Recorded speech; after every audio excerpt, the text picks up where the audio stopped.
Bismillahi, assalamualaikum warahmatullahi wabarakatuh. Alhamdulillahi rabbil alamin, wala aqibatu lil muttaqin, wala udwana illa 'alal zalimin. Wassalatu wassalamu ala sayyidil mursalin, imamil muttaqin, sayyidil huril muajjalin, sayyidina wa maulana Muhammadin sallallahu alaihi wasallam wa ala alihi wa ashabihil mujahidin at-tahirin, amma ba'd.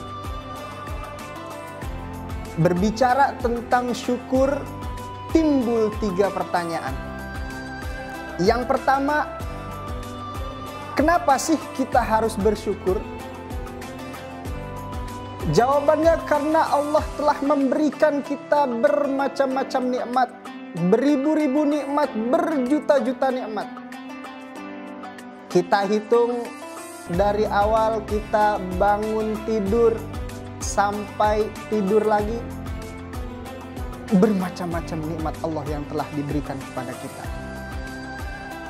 Lalu yang kedua, bagaimana cara kita untuk bersyukur?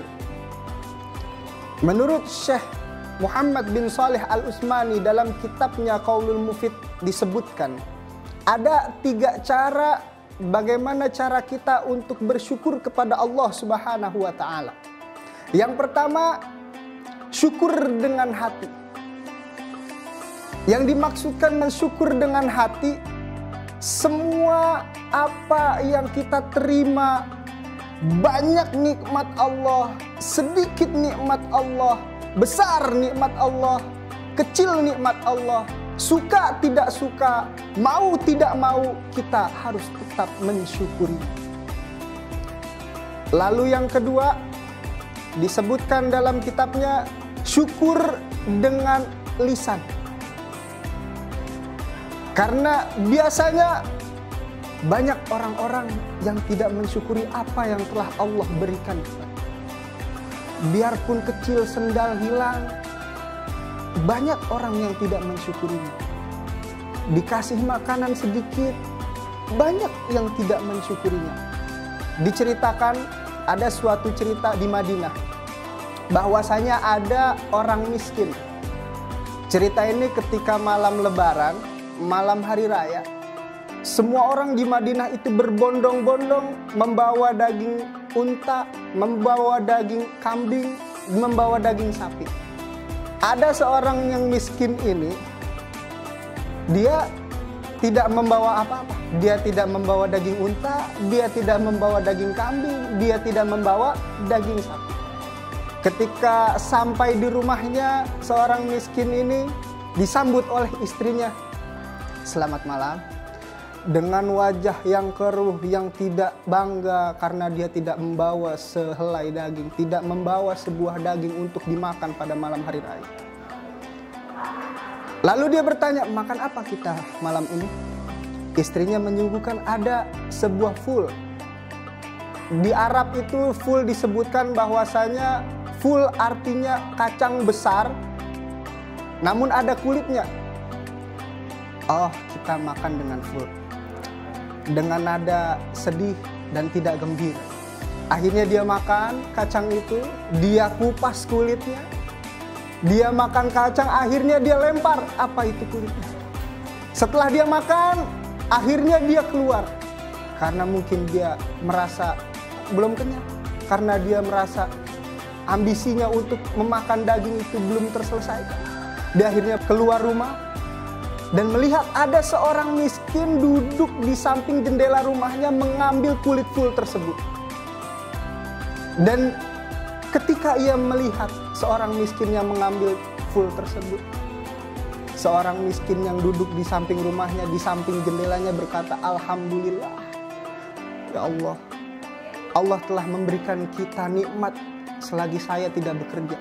Ketika mendengar ucapan seorang miskin yang duduk di samping jendela rumahnya, akhirnya miskin yang memakan ful tersebut, miskin yang melempar ful tersebut, langsung kembali ke rumah dan berkata, ya Allah, astagfirullahaladzim. Dia langsung bersyukur, Alhamdulillah, Dia menyesali atas perbuatannya karena dia tidak mensyukuri atas nikmat yang telah Allah berikan kepada kita. Lalu pertanyaan yang ketiga, hasil apa yang didapat ketika kita bersyukur? Allah Subhanahu wa taala telah berfirman, Allah Subhanahu wa taala telah menjanjikan di dalam kitab suci Al-Qur'an telah menyebutkan, wa itta'adzana rabbukum la in syakartum la azidannakum wa la in kafartum inna adzabi lasyadid, kata Allah. Hai manusia, wa itta'adzana rabbukum, ketika Tuhanmu telah memberikan nikmat kepadamu, la in syakartum la azidannakum, kalian insyaallah nikmatnya akan aku tambah, kata Allah. Wa la in kafartum, tapi apabila kalian kufur, kalian tidak bersyukur atas nikmat Allah, inna adzabi lasyadid, kata Allah. Sesungguhnya azabku sangatlah pedih. Di ayat ini kita bisa menafsirkan, mau setinggi apapun pangkat derajatnya, mau sehebat apapun manusianya, akan tetapi ketika ia tidak bersyukur, dia kufur atas nikmat Allah, inna adzabi lasyadid, sesungguhnya kata Allah azabku sangatlah pedih. Mudah-mudahan pada bulan Ramadan ini kita bisa dipertemukan ke bulan Ramadan tahun depan yang akan datang, karena Allah telah memberikan kita nikmat panjang umur, nikmat sehat walafiat. Ini yang penting bagi kita. Berapa banyak orang yang sakit di rumah sakit, mereka masih bisa bersyukur atas nikmat yang telah diberikan Allah, karena mereka masih diberikan kehidupan oleh Allah Subhanahu wa taala. Kita yang sehat, kita harus mensyukurinya apapun keadaannya, kita harus mensyukuri apapun yang kita miliki. Mungkin hanya ini yang dapat kita sampaikan, kurang lebihnya mohon maaf. Wallahul muwaffiq ila aqwamit thoriq. Assalamualaikum warahmatullahi wabarakatuh.